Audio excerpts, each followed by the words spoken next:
Hi there, fellow entrepreneur. In this section, we will go through a bunch of validation experiments, and the list is growing as entrepreneurs around the world come up with new creative experiments to validate different kinds of ideas to different types of audiences. And if you come up with a new experiment, I would greatly appreciate if you share it with our community. Then I can update the list for the benefits of all of us. Okay, let's go through the different experiments. The first one is called fake door. And the fake door is one of the most used experiments as it represents a fake door into a shop, or really a fake representation of your idea in a way where people think that they can buy what you're offering, only to discover after the data has been collected that the product does not exist yet. And here are some examples of the use of the fake door. So to test whether a new imagined product in the McDonald's range would actually be attractive to the public, McSpaghetti was simply created as a product poster and placed on the menu behind the counter at a selected McDonald's restaurant. The cost of the poster was something like $5, and it was actually a fake door that customers could walk through by ordering the featured product at the counter. And then the clerk confirmed the order, accepted the payment, and apologized that the product was out of stock. So the customer was offered another option from the menu, plus a free dessert for the trouble, no harm done, but data was collected without any real food ever being developed or prepared. Now, since McDonald's knows very well how many customers visit their restaurants, and specifically the data from the restaurant where the experiment was conducted, it was easy to add the data from the experiment to their hypothesis and see if McSpaghetti met the expectations in just a few hours, and they spent virtually no money. You can also create an actual fake door. That means rent the store for a day to test whether the bookstore or restaurant or any other type of physical store concept will bring actual foot traffic. So walking into a store isn't the same as buying from it, but it gives you foot traffic data based on the sign and the styling that you put on the door, and it's cheap, fast, and much better than the data that you estimate and just pull out of your own mind. This is also an example of different types of data that you can collect, and although we would prefer to have purchases, the best data we can get from our customers, data on the number of visits to a store is significantly better and a great starting point, compared to just wild guessing. And of course, you can also set up a fake door online. The next one is called the Imposter. And in this experiment, you reuse an existing product to present it as your own, or you focus only on the packaging. There are several variations of this method. In the example of Woof beer for dogs, a 6-pack of any beverage can be presented as our own real product by simply adding a new label to it. Designing a label can be done on Fiverr, and with a few hours, with some printed labels and some scissors, paper, and glue, you can experiment with a zoomed-in audience, the dog owners at that nearby dog training event, and selling cans of water camouflaged as Woof beer for dogs. Another version of this is to focus only on the packaging of your product, offering a box that looks and feels like your product, but it contains nothing other than perhaps a wooden block or something to give the product, or more precisely the box, its proper look and feel. A third example of this method is what Tesla did when, with their original Tesla Roadster, they took a Lotus, replaced just enough of the product to make it real enough to sell their version of the electric Roadster. It's more expensive than having no product at all, but it worked. And going forward, Tesla sold 3D rendered versions of their cars online before actually producing the cars. And this is a great example of the Imposter and a well-executed validation experiment. Then we have the Facade. And in this experiment, you present the product or service as fully functioning when in reality, you don't have the entire setup ready yet. This leads to a lot of potential manual work if the idea turns out to be the right idea, but you avoid implementing end-to-end until you know if it is the right idea. One example of the Facade experiment is the launch of Cars Direct back in 1998. To buy a car in the US at this time, you would have to visit a physical dealership.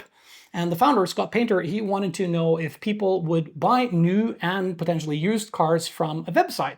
So he created the website, the facade of a digital car dealership, and started selling cars. And when people bought the cars, he had to turn around and find the cars that he had sold and then buy them and deliver them. And of course, there was a loss per car, but it was much cheaper than having to buy a large stock of cars in advance, not knowing if Cars Direct was the right idea. So as you can see, many of these methods are similar and have overlapping dynamics. The next example is Mechanical Turk, and the name is inspired by a chess-playing mechanical machine from 1770. But in reality, there was no machine. There was a person inside the machine playing chess. And in this validation experiment, you replace the complex technologies or mechanics of your idea, things you haven't invented or even implemented yet, with manual labor, so you can test before investing. One example is the IBM speech-to-text idea from way back before computers were, remotely able to analyze speech, to test whether there was a demand for speech-to-text functions when almost all doctors and others who had to write a lot had a dedicated employee to write for them. IBM created an experiment in which you dictated into a microphone and the machine would, as if by magic, write what you said. The experiment was based on an operator in a different room, a Mechanical Turk, who wrote what was dictated. They discovered that dictation to a machine wasn't the right idea, so they didn't have to spend millions on research and development to make something that, wouldn't pay off. Today, this technology is available in most mobiles and computers, but beyond certain specific situation, it's not very popular. There are many other examples, such as testing the demand for what a machine can do in a certain situation, such as folding clothes for you at the coin laundry, or a vending machine making cocktails, and so on. Many things like this can be tested by having a person behind the curtain which does the work that a complex machine is supposed to do. The next one is Pinocchio, and in this experiment you test the usability of an imaginary product by creating a dummy version, exposing a test audience to the experience of using something that doesn't really exist yet. And this is not the same as selling the product, and the data you get is different from other experiments, but it provides valuable insight into how people might use a product if it existed. One example of this experiment was when Jeff Hawkins made a wooden version of the Palm Pilot, the PDA, to find out if people would actually be willing to carry such a gadget with them in their everyday life. And he started by carrying the fake product himself, bringing it out and pretending to use it for situations such as sending an email, on the go, sharing his contact information like a virtual business card, scheduling meetings, and so on. Now, in such experiments, you may discover that there are physical, practical, or cultural barriers to your product that are difficult to predict. The next one is called YouTube. And in our time, the YouTube experiment represents a simple and widely used method of validation. Making a video of the product or the service, measuring interest, or generating sales by combining the YouTube method potentially with a fake door. So Google actually used this method when they wanted to validate Google Glass. The product didn't exist, but was presented as an existing product in several published YouTube videos to gauge interest and get people to enter a paid beta program.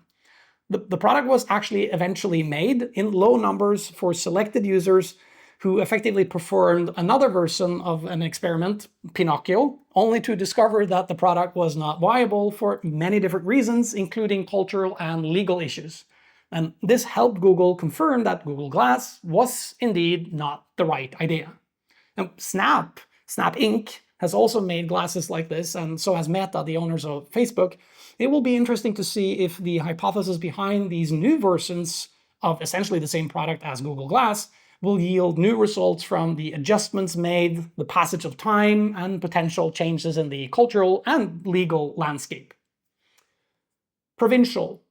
This experiment is slightly different from the others in that it assumes you have a somewhat working version of your concept, but you can also use the provincial method in combination with other experiments.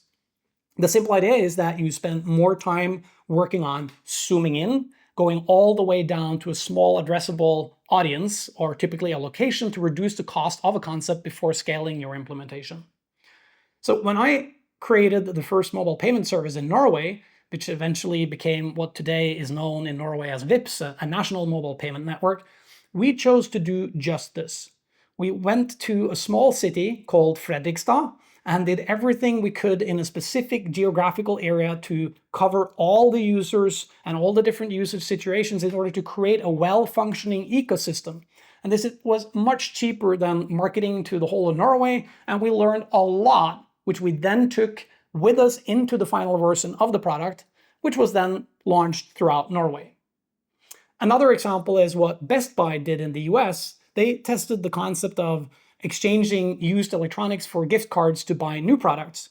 They established a trade-in station in the car park at one of their stores, and after learning from this and extracting data on how this would work, they scaled up and established trade-in stations at all their stores. The next experiment is called one-night stand.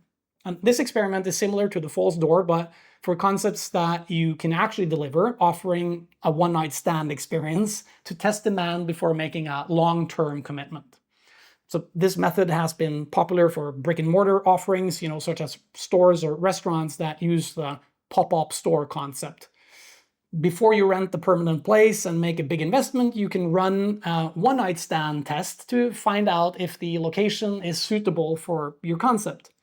And one example of this method was how the founders of Airbnb used their own apartment to rent out an air mattress for one night, desperately trying to make some money to pay the rent, while discovering that people would actually pay money to sleep in somebody else's apartment, and they appreciated the breakfast that was included in the price. Another example could be offering taxi rides with your own car for one night to test a concept that today is known as Uber. The final experiment type is called MVP, minimum viable product. Too many ideas arrive late to the market or become overly complex, complicated, and expensive due to feature creep. So if your product doesn't meet the core need, meaning it's good enough based on its primary function, just like what we practiced when describing our idea, it will normally never be viable, even if we add all kinds of additional bells and whistles to it. A good example of this is the iPhone. It was a revolutionary product for its core functions, a phone, an internet device, and a music player, all in one with a touchscreen. However, it didn't offer apps, it didn't support Microsoft Exchange, the largest email protocol at the time, and it had many other shortcomings from a feature and specification perspective, but it was a solid MVP, hitting precisely home on the core value proposition for its audience. There are many more types of experiments, variations of these, and a sea of examples of how smart people, those who validate for their ideas, have hatched methods to precisely validate their ideas before implementing them.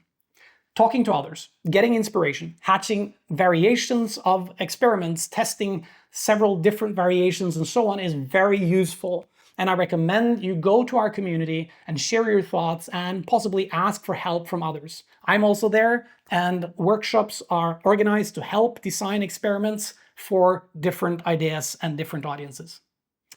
I have yet to come across an idea that cannot be validated before it is implemented.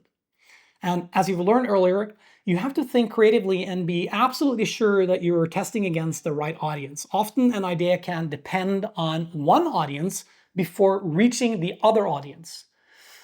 You can, for example, be dependent on a partner joining your idea before you can reach out to the end customer. You can and should test against the end customer if you can, but you should also test against the partner that you need. This will be one example of an idea where you validate at least twice. One audience at the time, once to see if the partner is interested, the next to test against the end customer. The same applies to ideas based on two-sided business models, such as a platform for sellers and buyers, where both parties need to come together for the idea to work. All of this can be validated. So in the next video, I will show you how to prepare for validation. See you soon.